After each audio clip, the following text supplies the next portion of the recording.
Bismillahirrahmanirrahim. Assalamualaikum warahmatullahi wabarakatuh. Izin memperkenalkan diri, saya nama Nur Hidayah, peserta PPG IAIN Samarinda akan melaksanakan uji kinerja pada tanggal 13 September 2021. Terima kasih.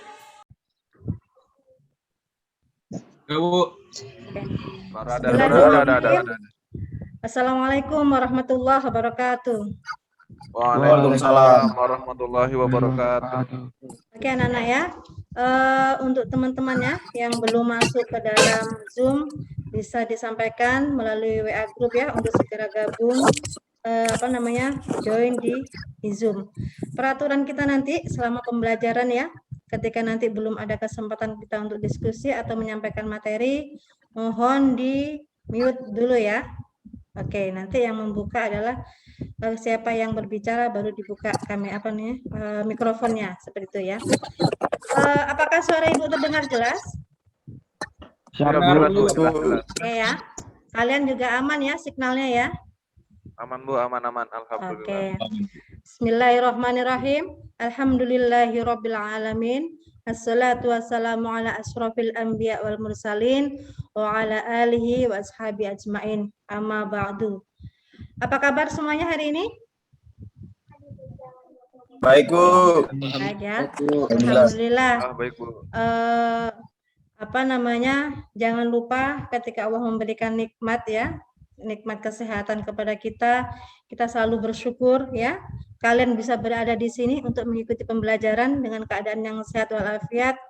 Itu adalah nikmat yang sangat luar biasa ya. Nah, yang terpenting sekarang apa? Ketika kita Allah sudah memberikan nikmat adalah bagaimana cara kita untuk mensyukuri nikmat tersebut ya. Ya, bagaimana cara kita mensyukuri sangat banyak ya. Syukur itu kan ada bil lisan ya, ada dengan cara lisan, dengan perbuatan ya. Kalau dengan lisan kan kita hanya mengatakan alhamdulillah, itu sudah bentuk syukur kita, tetapi yang terpenting adalah syukur dalam bentuk perbuatan. Memaknai ya nikmat yang sudah Allah berikan dalam bentuk ibadah-ibadah. Ibadah itu kalau orang Islam bukan hanya sholat ya, kita berbakti kepada orang tua itu juga termasuk ibadah. Kalian dalam dalam majelis taklim seperti hari ini kita belajar, ini juga termasuk ibadah ya. Jadi gunakan nikmat yang sudah Allah berikan dengan cara mensyukuri dengan cara yang terbaik yang bisa kalian lakukan. Ya, untuk memulai pembelajaran hari ini kita akan membaca doa bersama-sama, doa Robbi Zidni ya. Kita sama-sama membaca dengan harapan apa yang kita lakukan hari ini, pembelajaran kita yang kita lakukan hari ini mendapat ridho dari Allah, seperti itu ya. Mari kita mulai bersama-sama. Bismillahirrahmanirrahim. Rabbi zidni ilma warzuqni fahma. Amin ya rabbal alamin. Doa ini adalah doa yang sangat pendek ya, sangat pendek sekali, sangat mudah dihafalkan, tetapi maknanya sangat luar biasa ya. Kandungan dari doa ini adalah sangat luar biasa. Bagaimana kita memohon kepada Allah ya, Robbi zidni, wahai Allah, zidni tambahkan kepadaku ilma, itu ilmu. Ilmu itu bukan hanya apa yang kita pelajari atau yang kalian pelajari bersama guru. Ilmu itu bukan itu saja, tetapi pengalaman kalian itu juga ilmu.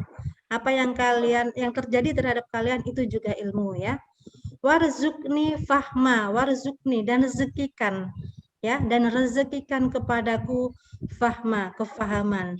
Jadi rezeki itu bukan hanya dalam bentuk uang ya, tetapi kepemahaman kita terhadap ilmu ya, kefahaman kita terhadap agama kita itu juga rezeki bagi kita. Karena ingat, Allah berjanji dalam Al-Quran, yarfa'illahu alladzina amanu minkum walladzina utul ilma darajat, bahwa Allah akan mengangkat derajat mereka orang-orang yang berilmu ya. Jadi itu adalah salah satu dalil bagaimana kita harus menuntut ilmu, karena Allah akan mengangkat derajat kita berilmu. Dan ilmu seperti apakah yang mengangkat derajat kita? Yaitu ilmu yang bermanfaat. Ilmu yang bermanfaat itu yang seperti apa? Yaitu adalah ilmu yang kita amalkan. Ilmu itu tidak perlu banyak ya, ilmu tidak perlu banyak, ilmu itu sedikit tapi kita amalkan, ya, seperti itu. Oke, ya. Pertemuan kedua kita akan membahas tentang indahnya membangun mahligai rumah tangga. Oke ya. Ini adalah pertemuan kedua kita. Untuk pertemuan pertama kemarin ya, kita sudah membahas tentang apa itu nikah, hukum nikah, rukun nikah ya, wali nikah, syarat-syarat nikah kita sudah bahas kemarin. Yang kita mau bahas hari ini adalah konsekuensi dari pernikahan itu ya. Jadi Ibu kasih clue bahwa yang kita bahas kali ini adalah tentang talak, tentang iddah dan tentang rujuk. Oke ya. Sebelum pembelajaran kita mulai, Ibu akan menyampaikan tujuan pembelajaran kita pada hari ini ya. Jadi ada tujuan, ada target yang harus kalian pahami setelah selesai pembelajaran ini. Yang pertama adalah tentang talak, kalian mampu menjelaskan pengertian talak dengan baik. Yang kedua, mampu menyebutkan macam-macam talak. Yang ketiga, mampu menyebutkan lamanya masa iddah. Karena masa iddah itu berbeda-beda ya. Kalian harus mampu mengklasifikasikannya. Yang ketiga, mampu menjelaskan rujuk, menyebutkan hukum rujuk dengan baik. Mampu menyebutkan rukun rujuk dengan baik. Oke ya, itu adalah tujuan pembelajaran kita hari ini. Di akhir pembelajaran nanti Ibu akan bagikan LKPD yang harus kalian kerjakan. Ya dari situ Ibu bisa mengukur kemampuan kalian. Oke, selanjutnya sebelum kita mulai pembelajaran, jangan lupa untuk absen ya. Absennya nanti kalian isi. Oke. Sebelum masuk ke pelajaran, Ibu akan menjelaskan teknik pembelajaran kita hari ini ya. Jadi pembelajaran kita hari ini adalah menggunakan model discovery learning ya. Jadi gimana cara discovery learning itu? Yang pertama, kita akan menyaksikan video ya. Nah, dari video itu langkah selanjutnya adalah menganalisa dari video tersebut permasalahan apa yang menyebabkan hingga terjadi seperti yang diceritakan dalam video tersebut. Nah, setelah itu baru menyampaikan hasil diskusi kalian ya, hasil diskusi. Setelah itu baru kita mengasosiasi hasil dari yang kalian ketahui dengan keilmuan yang sebenarnya, seperti itu ya. Oke, untuk kelompok kemarin sudah kita bagi ya, kita bagi di grup WA. Itu kita gunakan 15 dibagi menjadi 5, berarti jadi 3 kelompok ya, 1 kelompok 5 orang. Oke. Setelah kalian mengamati video ini, tolong dianalisa kira-kira pertanyaan apa ya. Ada beberapa persoalan apa tentang yang bisa menyebabkan yang terjadi dalam video ini. Oke.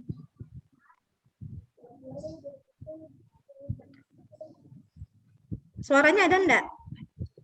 Ada yang hancur. Sekarang sudah ada. Namun aku tak sanggup. Aku lelah. Ada. Dan aku bosan dengan keadaan yang memaksaku untuk selalu terlihat kuat. Suaranya udah Aku oke? lelah harus mendengar pertengkaran kedua orang tuaku. Aku benci mendengar suara bentakan ayah dan tangisan ibu sepanjang malam. Dan aku lelah mendengar kata-kata kasar yang bahkan tak pantas didengar oleh anak seperti aku. Ingin sekali rasanya aku berkata, "Ayah, ibu, berhentilah bertengkar. Ingat anakmu ada di sini. Tolong jaga perasaanku. Jangan biarkan anakmu ini melihat kejadian yang tak sepantasnya ia lihat." Tapi apa daya, aku hanya seorang anak kecil yang lemah dan tak mampu bertindak. Sudah berkali-kali aku mencoba dan aku tetap gagal. Dan hal yang paling menyakitkan seumur hidupku adalah aku harus melihat langsung bagaimana ayah menjatuhkan talak dan mengucapkan kata cerai kepada ibuku. Sungguh, itu adalah kata paling terkutuk yang aku dengar. Kesedihanku belum berakhir sampai di situ saja. Setelah mereka berpisah, ayah mempunyai istri baru lagi dan perlahan mulai melupakan kewajibannya untukku. Sementara ibu bekerja keras mencari nafkah. Dan kini, rumahku bukan seperti rumahku lagi. Aku merasa asing di rumah ini. Sungguh, aku merasa sangat kesepian. Aku mencoba mencari kebahagiaan di luar sana. Tapi, sebahagia apapun aku di luar, aku tetap merindukan kebahagiaanku yang dulu pernah terjadi di rumah. Aku merindukan keluargaku yang utuh. Aku merindukan kehangatan ayah dan ibu di dalamnya. Aku sangat ingin bicara kepada mereka. Kalau aku sangat merindukan kasih sayang yang lengkap dari mereka berdua. Oke ya, itu tadi video tentang akibat dari pernikahan ya. Sedangkan Islam sendiri itu kan mengajarkan, menganjurkan ya, bahkan Nabi sendiri mensunahkan bahwa bukan termasuk umatku ya, bagi mereka yang tidak mengikuti sunnahku. Yang dimaksud di sini adalah menikah ya. Jadi menikah adalah tempatnya ibadah seperti itu ya. Tetapi video yang tadi ditayangkan adalah akibat dari pernikahan yang tidak baik, yang tidak dalam keadaan baik-baik saja seperti itu ya. Oke, sebelum kita menganalisa dari video tersebut, Ibu ingin membacakan dalil ya. Jadi materi kita ini yang kita bahas ini ada hujahnya, ada dalilnya, ada penguatnya, yaitu firman Allah. Coba Ibu panggil Kevin. Kevin hadir? Kevin hadir? Kevin hadir. Oke, hadir Kevin. Gimana? Siap Kevin? Tolong dibacakan surah Al-Baqarah ayat 234. Oke, Bu. Yang lain tolong disimak ya. Beserta artinya Kevin ya. Sabar, Bu.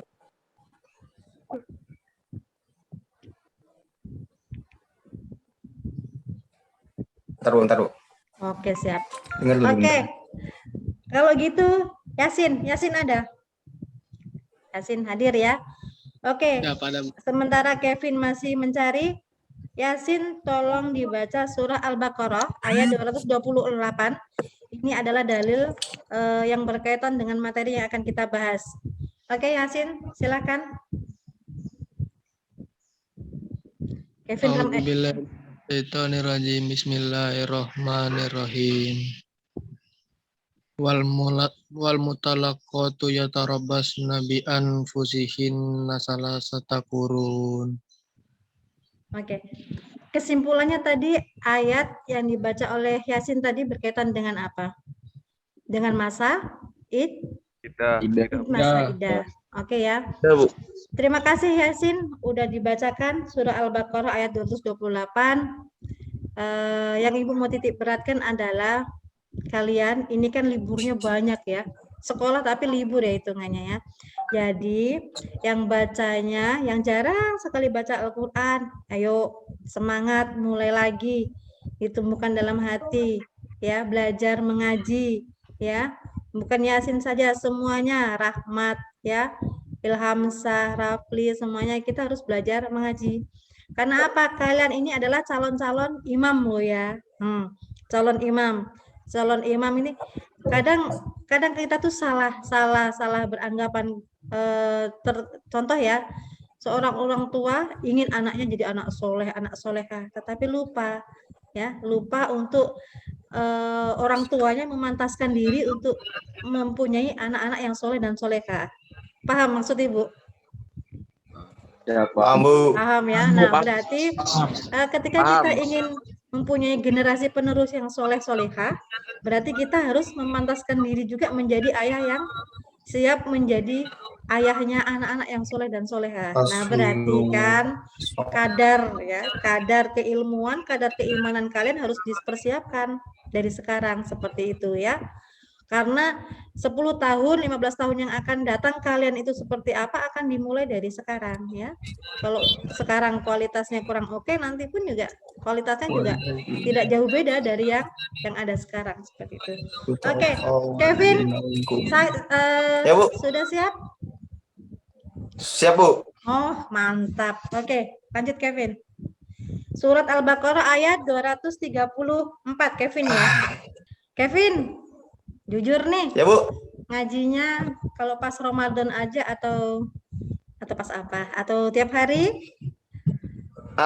Pernah ngaji, Bu. Cuman sudah enggak lagi, Bu. Nah, pernah ngaji sudah enggak lagi aja bagus ya, bagus seperti itu gitu kan. Berarti kan masih bisa kualitasnya ditingkatkan lagi, apalagi ya. Iya, Bu. Nah, seperti itu. Ngajinya ditambahi Dulu apa namanya? bolos-bolos, Bu. Nah, seperti itu. Kita tuh apa? Orang Islam itu apa sih hidup itu ya? Hidup itu adalah tempat kita untuk mencari bekal ya. Kita harus ingat bahwa ending dari kehidupan kita adalah akhirat ya. Akhirat itu masanya itu panjang sekali dan abadi, sedangkan dunia itu hanya sementara. Tetapi bekal terbaik adalah di dunia ini. Nah, makanya kesempatan kita pergunakan waktu yang ada untuk mencari bekal sebanyak-banyaknya. Karena apa? Membaca Al-Quran itu mungkin orang yang tidak berilmu, tidak memahami bahwa apa yang dia baca itu mampu memberikan syafaat, mampu menjadi penolong ketika kita di alam kubur ataupun kita di padang mahsyar. Jadi ketika kita membaca Al-Quran, jangan lupa ya, ketika kalian akan melakukan apapun itu, niatkan untuk niat ibadah. Tapi kalau hal yang baik loh ya, nanti kalian main game niat ibadah, enggak loh ya, enggak pas itu ya. Jadi ketika kita sudah meniatkan memohon ridho dari Allah, contoh nih hal kecil, kalian setelah sholat hanya mungkin berapa ayat, 2 ayat, 3 ayat, tetapi niatkan belajar taklim, mencari ridho Allah, insya Allah itu menjadi bekal. Dan ketika kita melakukan amal, yang terpenting adalah apa? Jangan diingat-ingat, aku sudah ngaji gitu kan, akhirnya melakukan maksiat yang lain. Oke, aku udah punya bekal mengaji, jangan seperti itu ya.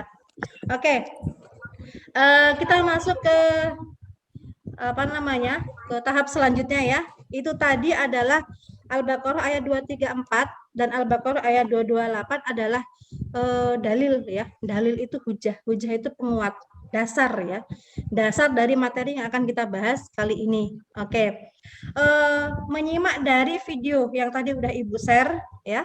Yang besar kalian sudah amati, kira-kira pertanyaan apa yang muncul di benak kalian terkait dengan video tersebut? Oke, kelompok 1 mungkin langsung bisa mewakili. Siap saya, Bu. Siapa? Fasikul ya? Ya, Bu. Oke, silakan. Dari video tersebut, saya melihat suami itu mentalak istrinya. Nah, pertanyaan saya, apa dibolehkan seorang istri itu mentalak suaminya? Oke. Apakah diperbolehkan seorang istri Iqbal, Bu, itu... nelpon. Siapa? Iqbal kan? Nah, Ibu benar Ya. berarti. Tadi Iqbal yang nelpon Kevin tadi Iqbal. Ibu, kurangin Leo. Oke. Lanjut. Apa tadi pertanyaannya Fasikul? Oke. Pertanyaan Fasikul tadi, boleh tidak seorang istri mentalak suami gitu ya? Oke. Ya. Selanjutnya, kelompok 2 perwakilannya. Pertanyaan kedua, Bu. Oh, ada lagi masih? Silakan. Ada, Bu, ada. Oke, Fasikul. Suami istri yang sudah bercerai bolehkah rujuk? Tetapi tujuannya hanya untuk balas dendam. Apakah diperbolehkan seperti itu, Bu? Oke. Masuk. Pertanyaan kedua. Lanjut, kelompok kedua perwakilan. Siap Iqbal. saya, Bu. Iqbal, jangan kamu telepon temanmu, Bal. Mohon izin bertanya, Ini, Bu. Bu, orang ini, Bu. Oke, silakan. Tuh, Siapa? Orang ini, Bu, biasa. Siap, Rahim, Bu. Oh, Rahim, silakan. Mohon izin bertanya, Bu. Dari kelompok 2, dalam kondisi seperti apa suami dibolehkan untuk menalak istrinya, Bu? Oke. Dalam kondisi seperti apa seorang suami boleh mentalak istrinya gitu ya? Oke. Selanjutnya Siap ya, Bu. kelompok 3. Ya, Bu. Iqbal ngantuk lagi, nguap dia. Iqbal, kebanyakan main game. Iqbal, Bu. Semua Iqbal, Bu. Suruh baca Iqbal. Al-Baqarah semua ya, Bu. Udah kamarnya kayak mobil truk Bugis tuh nah. Lihatin Muat ikan. lampunya. Suruh baca Lanjut. satu surah, Bu. Al-Baqarah semua, Bu. Ayo kelompok 3. Ya, Bu. Saya mewakili kelompok 3 mohon izin bertanya, Bu. Oke, Berdasarkan silakan. video yang kami muncul pertanyaan, apa sih yang dimaksud dengan idah itu, Bu? Idah ya. Terima kasih, Bu. Oke. Kelompok 3, Rahmat Samsul. Idah. Kita sering mendengar idah ya, tapi pengertiannya apa idah itu? Oke. Mungkin Ibu rasa cukup pertanyaan yang terkait kita menganalisa dari video tadi. Selanjutnya adalah kesempatan bagi kalian untuk mencari ilmu, pencarian ilmu kalian berkaitan dengan materi-materi yang sudah tadi coba diajukan teman-teman kalian tadi ya. Jadi kalian bisa cari lewat literatur jika di rumahnya ada yang punya buku atau melalui internet ya. Silahkan dicari. Setelah itu akan kita diskusikan hasil pencarian kalian tadi itu ya. Oke ya. Oke, untuk selanjutnya dilanjutkan dengan presentasi ya, hasil diskusi kalian. Bisa langsung untuk presentasi. Kelompok 1, tolong disebutkan perwakilannya siapa, membacakan hasil presentasinya ya. Oke, Ya, sudah siap, Bu. siap? Kelompok 1? Siap, Bu. Siap, Bu. Kelas kelompok 1. Di sini Iqbal. saya perwakilan dari kelompok 1 ingin mempresentasikan hasil diskusi saya. Yang pertama yaitu pengertian dan hukum talak. Pengertian dan hukum talak menurut bahasa talak berarti melepaskan ikatan. Menurut istilah, talak ialah lepasnya ikatan pernikahan dengan lafal. Talak, asal hukum talak adalah makruh karena talak merupakan perbuatan halal tetapi sangat dibenci oleh Allah Subhanahu wa taala. Nabi Muhammad SAW Asiful, suaranya kecil. Nabi Muhammad Makin kecil sih, SAW bersabda yang artinya perbuatan halal tetapi paling dibenci oleh Allah Subhanahu wa taala adalah talak. Hadis riwayat Abu Daud. Yang kedua, hal-hal yang harus dipenuhi dalam talak atau rukun talak ada 3 macam, yaitu sebagai berikut. 1. Yang menjatuhkan talak adalah suami, syarat balik berakal dan kehendak sendiri. Yang kedua, dijatuhi talak adalah istrinya. Dan ketiga, ada 2 macam cara menjatuhkan talak, yaitu dengan cara sarih, tegas, maupun dengan cara kinayah atau sindiran. Cara sarih misalnya, saya talak engkau, atau saya cerai engkau. Ucapan talak dengan cara sarih tidak memerlukan niat. Jadi, kalau suami mentalak istrinya dengan cara sarih, jatuhlah talak walaupun tidak berniat mentalaknya. Cara kinayah, misalnya, pulanglah engkau pada orang tuamu, atau kawinlah engkau dengan orang lain. Saya sudah tidak butuh lagi kepadamu. Ucapan talak memerlukan niat. Jadi, kalau suami mentalak istrinya dengan cara kinayah, padahal sebenarnya tidak berniat mentalaknya, talaknya tidak jatuh. Seperti itu, Bu. Oke, siap. Terima kasih kelompok 1 yang diwakili oleh Fasihul Lisan. Lanjut ke kelompok 2 presentasi. Siapa yang akan mewakili? Ya, Bu, siap saya. Iqbal. Mohon izin menjawab dari pertanyaan kelompok 2, yaitu dalam kondisi seperti apa suami diperbolehkan mentalak istrinya. Saya perwakilan kelompok 2 ingin menjawab.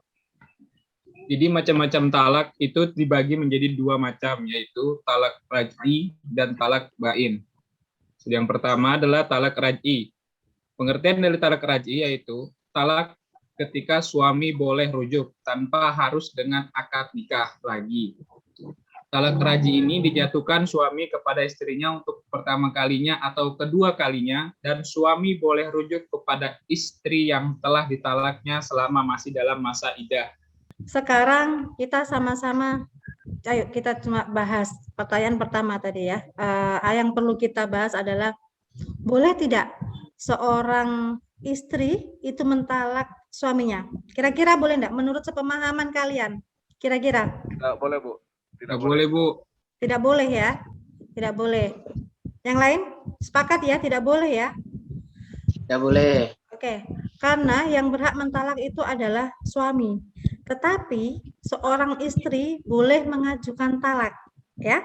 Seorang istri boleh mengajukan talak kepada suaminya.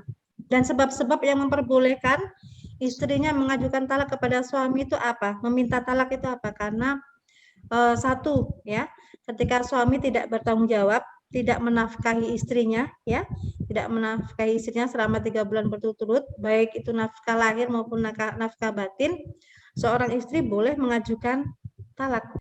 PPT. Oke, ya. Kita akan bahas tentang, kalau talak sudah ya, talak tidak perlu dibahas. Oh, boleh.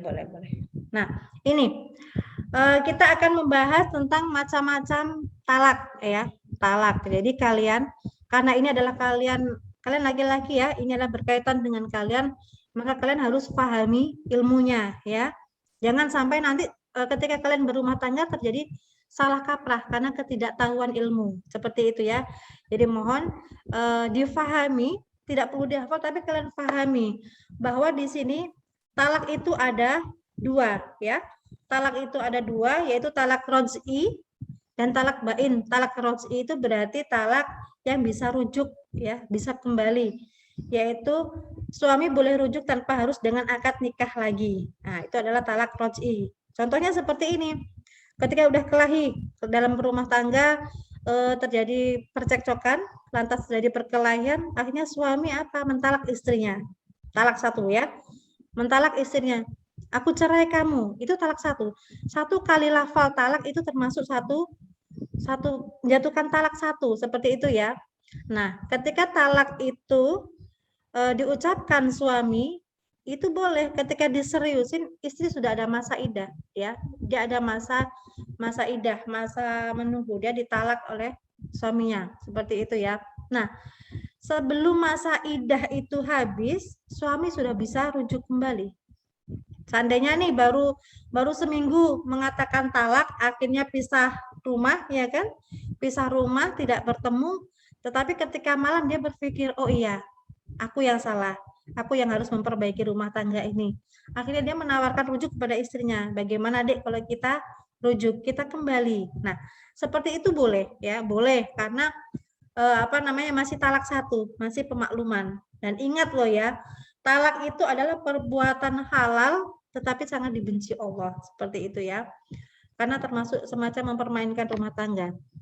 Oke, talak 1 masih bisa rujuk. Besok lagi kelahi lagi, ya, kelahi lagi, mengucapkan talak lagi. Berarti talak keberapa? Talak kedua. Talak kedua. Talak kedua apakah ketika dia ini bisa rujuk kembali? Masih bisa ya. Ketika talak kedua pisah rumah lagi, pisah ranjang lagi, tetapi berpikir kembali, kayaknya salah yang aku tempuh, oh salah. Saling introspeksi antara suami dan istri, akhirnya rujuk kembali, ini boleh ya, karena masih talak 1 dan 2. Itu namanya adalah talak roj'i. Talak 1 dan 2, di mana suami istri masih bisa rujuk kembali. Makanya ibu ingatkan nanti ketika kalian berumah tangga, tolong dijaga lisan ya. Jangan dengan mudah ketika terjadi permasalahan dalam rumah tangga lantas mengatakan talak. Kalau orang tidak tahu ilmunya, maka itu hal yang biasa mengatakan aku cerai kamu segala macam itu kan. Tetapi ketika orang tahu ilmunya, ketika sudah menjatuhkan talak ketiga, ya, suami tidak bisa rujuk kepada istrinya lagi, seperti itu. Oke, paham ya dari sini ya? Siapa Ambu. Paham ya? Siap. Oke. Yang kedua adalah talak bain. Yang pertama adalah talak bain sugro dan talak bain kubro, ya. Oke. Talak bain sugro, yaitu talak yang dijatuhkan kepada istri yang belum dicampuri, dan talak huluk karena permintaan istri. Nah, tadi ini kan Berarti permintaan istri bisa meminta ditalak. Berarti tadi yang kalian jelaskan itu sudah benar. Suami istri boleh rujuk dengan cara akad nikah lagi, baik masih dalam masa iddah maupun sudah habis masa iddahnya. Talak bain sugro, ya. Talak ada dua, roj'i dan bain. Bain ada dua, sugro dan kubro. Sugro itu berarti kecil. Kecil artinya apa? Bisa masih rujuk kembali, seperti itu ya. Hari ini apa yang bisa kita tarik? Yang pertama adalah Islam sangat menjaga yang namanya masa iddah, ya, berfungsi untuk menjaga kehormatan wanita, ya kan, menjaga nasab, garis keturunan, ya, bagaimana nasab tetap terjaga. Makanya itulah salah satu dari fungsi masa iddah. Oke ya. Yang kedua, Ibu pesan kepada kalian, apa yang kita bisa tarik dari pelajaran kita hari ini adalah kalian ini adalah calon-calon imam, ya, calon-calon imam. Jadi ilmu dari apa yang sudah kita bahas ini kalian harus pahami bagaimana nanti kalian terapkan dalam rumah tangga. Dan ingat, kalian adalah calon-calon imam. Ketika kalian menghendaki generasi yang soleh-solehah, ingin mempunyai anak yang soleh-solehah, berarti kalian harus juga memantaskan diri, pantas menjadi ayah dari anak-anak yang soleh-solehah.